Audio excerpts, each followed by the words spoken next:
Thanks to our friends at The Motley Fool for sponsoring this video. Check out the link below, fool.com/The Smattering, to get access to the 10 best stocks to buy right now.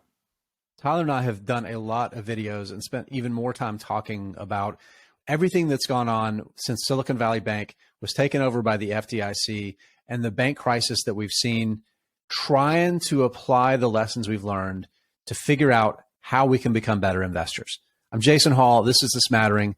Tyler and I are back at the depositors. Hopefully, maybe they've learned coming out of this crisis. Hey, Tyler. Jason, I think however long this video goes, I think the actual time of the conversation we had to prep for it, maybe like 2 to 3 times as long.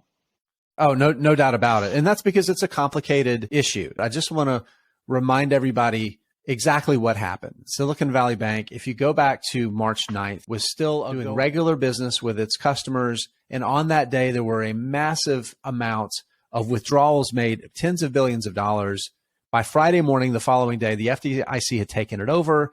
And with more than 90% of its deposits being uninsured by the FDIC, there was massive fear of what was going to happen to so many businesses that had their cash, all of their money that they were counting on to run their business, spend for growth, make payroll, all of the things a business needed to.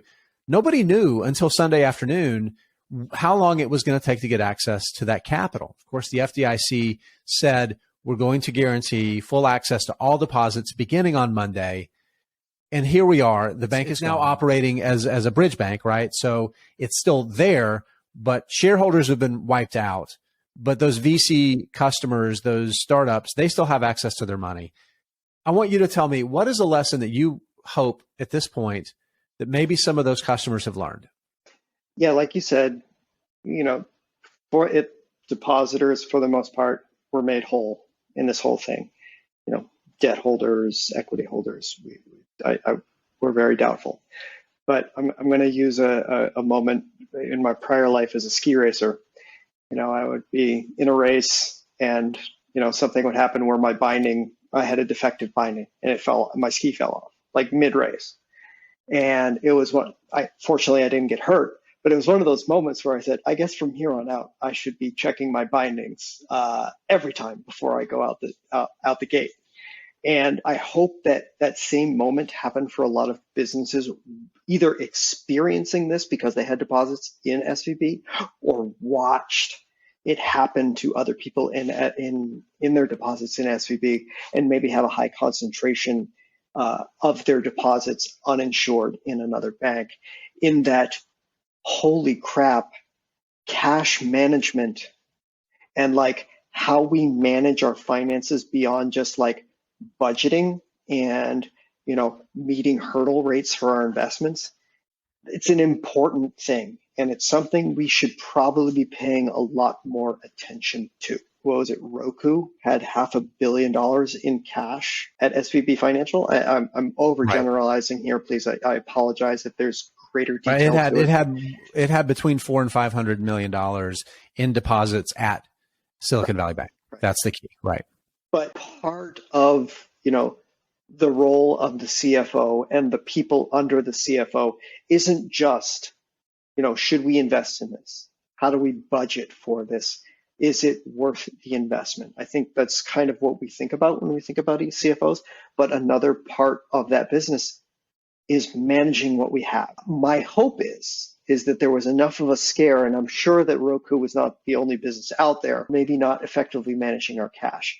And I hope, for the sake of those businesses and the sake of kind of the banking industry in general, that those businesses take that role of treasury management, of cash management a little bit more seriously going forward. Probably a lot of CFOs that were, connected to the founder in some way that may not necessarily have the experience of like managing your business towards like, well, should I ladder treasuries and CDs to kind of mitigate a lot of those risks?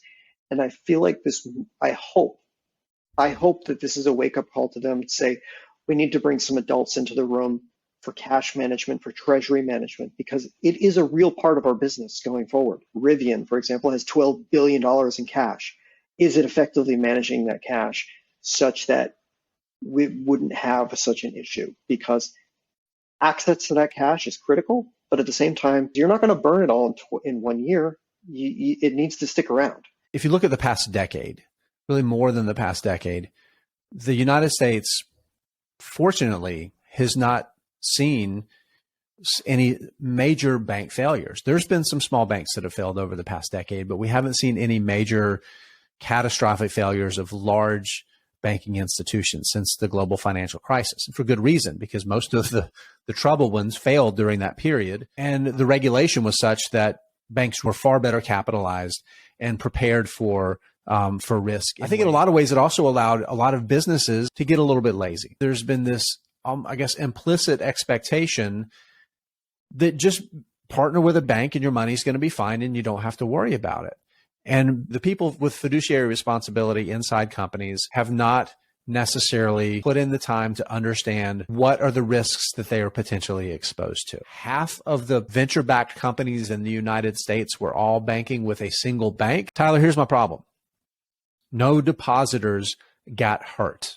Now, I don't think regulators necessarily made the wrong decision by backstopping hundreds of businesses that play a really critical role to the U.S. economy and the thousands of people that work for those businesses. I get that. But the reality is it's going to be hard for those businesses to have learned any lessons to apply, having come out of this essentially completely unscathed.